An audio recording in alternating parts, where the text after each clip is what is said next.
Hello world, and we are back. My name's Kyle Fischl. This is going to be episode 173 of my poker vlog. Merry Christmas. Hope you all have had a wonderful holiday season with your family, friends, even degenerates at the poker tables. For me, in this video, I have several hands over $1,000 pots, so we're going to get right into them. First hand of note. We're at the 1-3 table, 500 max. With a button straddle, there's 3 limps. I'm in the cutoff with 8-9 of hearts. I raised to $35. I would do this same sizing with all my ace-x suited, my suited broadways, most of my pocket pairs, and evidently 8-9 suited. To this bet, I get 1 fold, 2 fold, 3 folds. We haven't reached the fireworks yet, but it's always fun to win a hand with just 9 high. Following that, I looked out at pocket queens in early position. I raised to $15. One middle position player calls, so we end up going heads up to a flop of jack, 7, deuce with 2 hearts. Having the queen of hearts, I'm not worried too much about flush draws at this point. I can get value from all my opponent's jacks, 7x, gut shots like 8, 9, 9, 10, and even random ace high holdings. So I continuation bet for $15. Surprisingly, my opponent raises to $40. Well, I expect my opponent to do this if he had like ace jack, maybe king jack, things such as that, as well as any of the heart draws that feels like taking an aggressive route. Happy to make the call here. I call the 40, and the turn is the 4 of diamonds. Pretty hard brick here. No real 2 pairs get there, and this does not slow down my opponent. He continues for $60. I think I have a pretty clear call here, still being all the jack, X, and heart draws. So I call the $60, and the river is the 7 of diamonds. When my opponent bets $100, I don't think there's too much of a decision here. We beat 8, 9, 9, 10, any 2 hearts, ace jack, king jack, plenty of value hands, plenty of misdraws. I pretty quickly make the call without much thought, and my opponent has pocket aces. That is nuts! So, chose to just call 15 pre. I suppose that's a good thing for me, because if he standard 3 bets to like 40 to 60 pre, we probably end up getting a whole $500 stack in with this particular run out when I have queens. So, didn't lose the max on this one.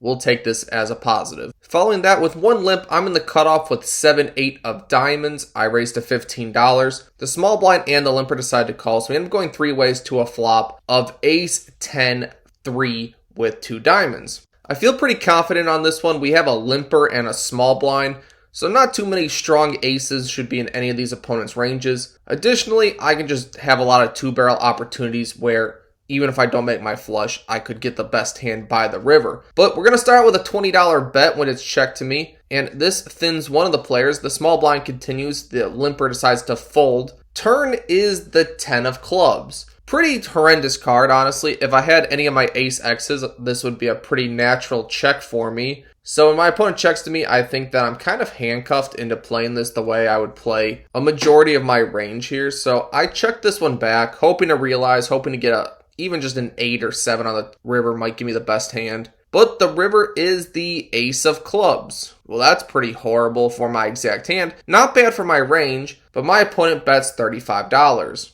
I have pretty much one of the worst hands I'll ever have here. I have thrown out bluff raises on the river in a previous video where I think that I have all the nutted hands in range and my opponent doesn't have too many of them, but I got snap jammed on. Not saying that this has made me gun shy, but I feel my opponent could just have an ace here sometimes and never fold. Same thing with a 10, so not sure I could even get this one through if I tried for it. I just let it go and live to fight another day. Next hand of note. We arrive on the flop, but with 1 limp, the button raised to $20. I'm in the big blind with jack, 8 of diamonds. I complete for the $20, and the limper calls as well. So we end up going 3 ways to a flop of 9, 7, 3 with 2 diamonds. Pretty much a dream flop for me. Gut shot and flush draw feels amazing. I check it in flow, and the button continues for $40. Well, I had a pretty nice draw in the last hand and chose a more passive route. This one's going to be aggressive. My range is much better on this board. I have all the sets, all the 2 pairs, and my massive combo draw. All I think would like to raise this one, so into the $40 bet, I make it $140. When the third player in the hand folds, the button decides to go all in for $325. Well, I'm not folding this hand, so let's go.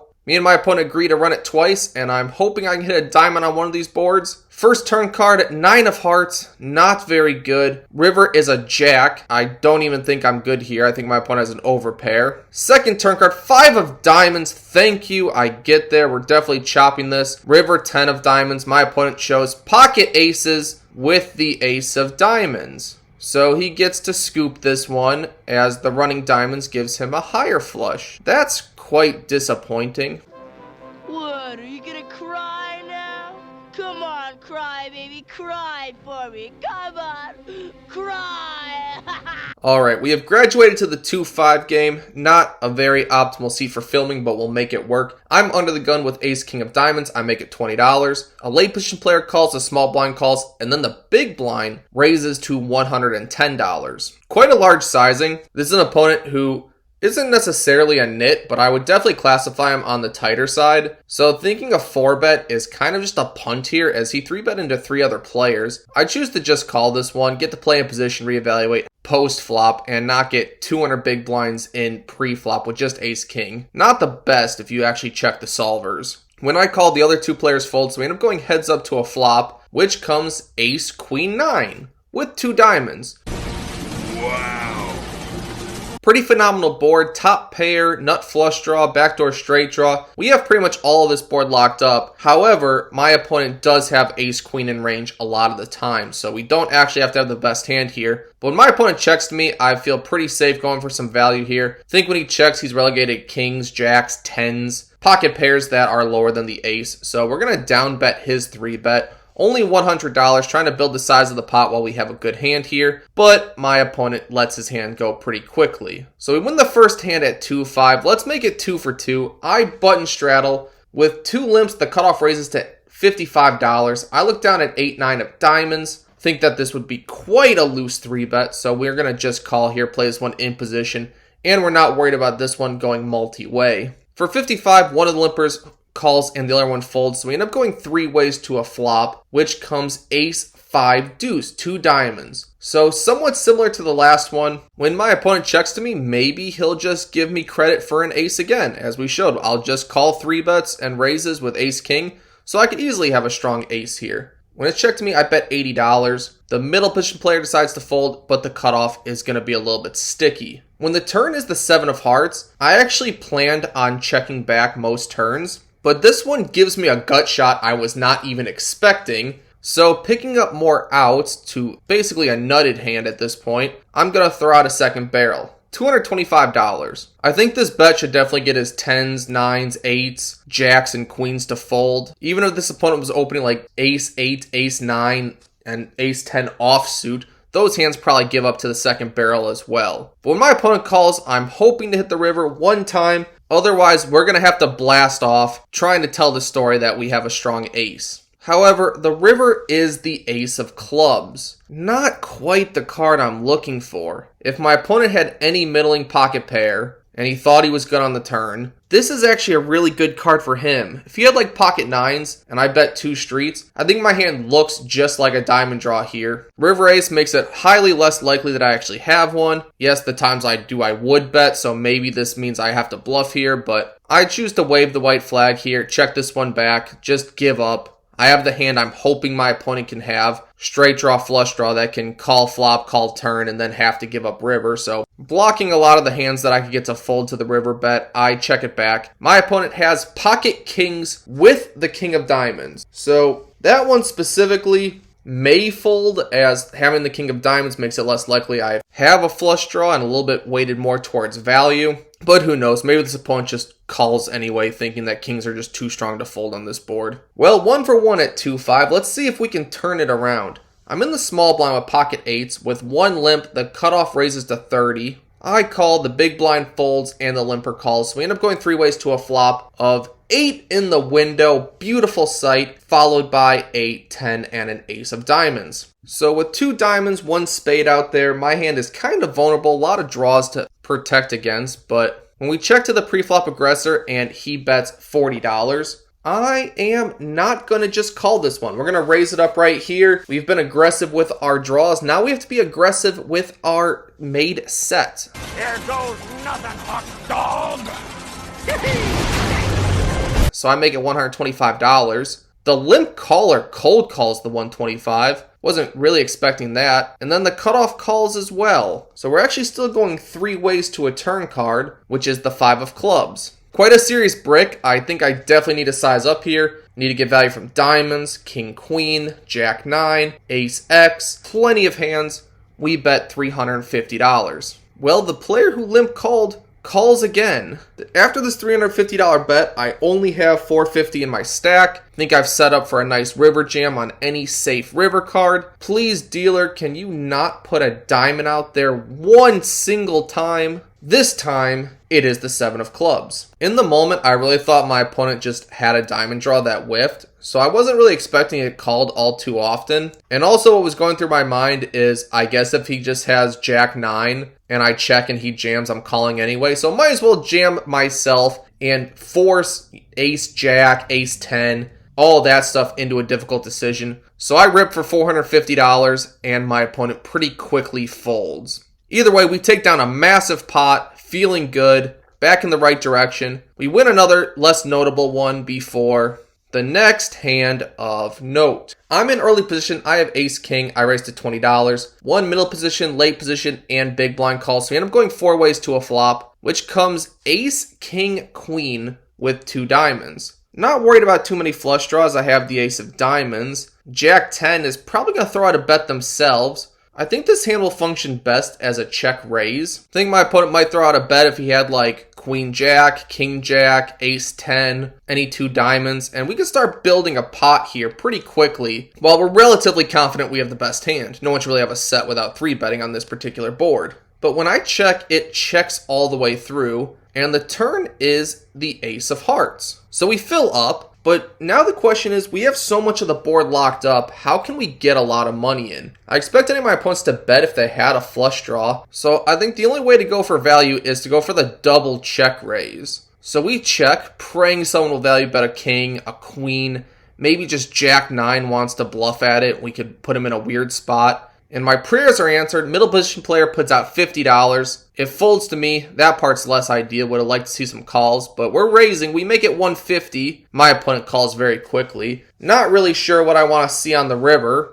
8 of diamonds is the card that comes, hoping my opponent somehow has a flush and will just pay me off. I want to fire really big here. Thought being a flush pays. If my opponent somehow has jack 10, that pays. Everything else is folding anyway. So I fire $375 into the middle, and my opponent snap calls. And he has queen 4 of hearts. So possibly a disbeliever, possibly just wanted to make the video. Either way, I think we got pretty close to max value against a single pair of queens on this board. And now we arrive at the final hand of note, and it is quite a fun one. I button straddled to $10, under the gun calls, +1 calls, middle position raises to 50. I call with king 7 of spades, and then the other 2 limpers decide to call as well. So we end up going 4 ways to a flop, which comes queen 4-5 with 2 spades. Flopping a flush draw feels great. An overcard is also good. It checks the preflop aggressor who bets 90. I'm not folding a king high flush draw with an overcard and some straight possibilities as well. I make the call. The +1 player calls as well, so we're going 3 ways to a turn card, which is the bink ace of spades. We turn the nut flush,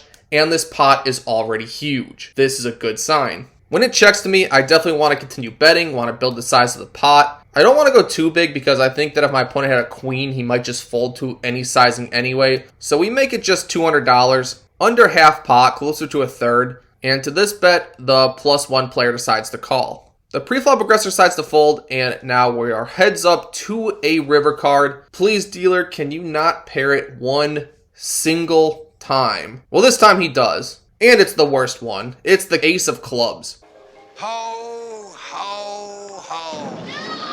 Alright, my opponent checks to me. I actually really want to check this one back. I'm not sure how many worse hands I can get value from, but I do think if my opponent has a random queen, he might get sticky for the same logic to when the queen paired and my opponent had pocket kings. I do think that worse flushes, 8-9, 9-10, all that stuff's going to call a bet. So we're going to go a little bit thin with this one. We bet $300. Again, small in relation to the size of the pot, and it doesn't take too long for my opponent to jam all in for $1,200. Very much not what I wanted to see. Immediately, the dread of why couldn't you just check this river sets in. But since we have put ourselves in this position, let's do some thinking. For starters, a main note in this hand is this opponent had openly been talking about how he wants to make the vlog. He also 3-bet and called a 4-bet in a hand that I was involved in, where he had 7 deuce offsuit. So to say this opponent has some bluffs and he could be after me is an understatement. He has all the bluffs, and he definitely wants to make the vlog. Lexo calls this the vlogger effect. I call it the vlogger tax. If you make videos, sometimes people are just after you. Gotta take that into account. For my opponent to have a full house here, he has to limp +1 with ace 4 or ace 5. Offsuit, I suppose, makes sense, but then on the flop of queen 5-4, you have to just call 90 when a pre-flop aggressor bets and another person calls. So to have an aces full, you'd have to overcall with a weak ace, and it being only second to third pair when 2 people have shown interest in the hand and go running aces. Seems kind of unlikely. Does not seem like aces full makes a whole lot of sense. Similarly, if my opponent flopped a set, pocket 4s, pocket 5s, when middle position opponent bets 90 on the flop and there's another caller, if you had pocket 4s or pocket 5s specifically, you should probably raise flop. There's a lot of draws out there. Straight draw, flush draw, so much to get value from, so much to protect against, that kind of makes me rule out all the small pocket pairs. Ace queen really shouldn't be too likely as he limp called, so what hands would play this way for value that I'm beating? Well, maybe 8-9 of spades, 9-10 of spades, jack 10 of spades, queen jack of spades, queen x of spades, jack x of spades. Every other flush might play this exact same way. Additionally, because this opponent does have the ability to bluff, he could have 6-7 offsuit, 6-7 suited. He could be turning ace-3, ace-deuce into a bluff, blocking the straights, peels with a gut shot, and then turns his trips into a bluff, blocking some full houses. Kind of a high-level play, not too likely, but definitely possible from someone who's willing to call 4 bets with 7 deuce. And then additionally, he could just have a bluff here. So I eventually talk myself into a call, and my opponent shows 3 deuce. That's good. Of spades. That's bad. So he turned a straight flush. I turned king high flush. Oh, I wish he would have just raised turn so I could just get it in and not feel as bad as I do now. We're gonna die! We're gonna die! I'm going to throw up, and then I'm gonna die! Ace of clubs on the river gives me a chance to get away from it. Gives me a chance to check back river. Gives me a chance to value bet then fold. But unfortunately, I found a way to thread the needle to lose as much money as possible. And with that, we are into the game for a lot. We leave $1,700 on the table for my opponents to have fun with, which equates to $340 an hour or $68 an hour going the other direction across 5 hours. Yeah, I wish I filmed my reaction live after that last hand. There was a lot of pain, suffering, despair, all of it. But partially because of the money, partially because I made probably 3 different mistakes at the river, so that's less than ideal. And then also, that week in particular, I had nut flush or second nut flush into a straight flush 3 different times in a single week. Definitely, I'd say above average, meant to be on a downswing, meant to lose money if you're running nut flush into straight flush. Yes, when the board pairs, you can get away from it some of the time, but I think in general, you just want to get the money in when you have the nut flush. Either way, if you made all of that point, thank you. I appreciate it. Give me a Christmas gift. Leave me a like on the video. I would appreciate it, and I will see you on the next one.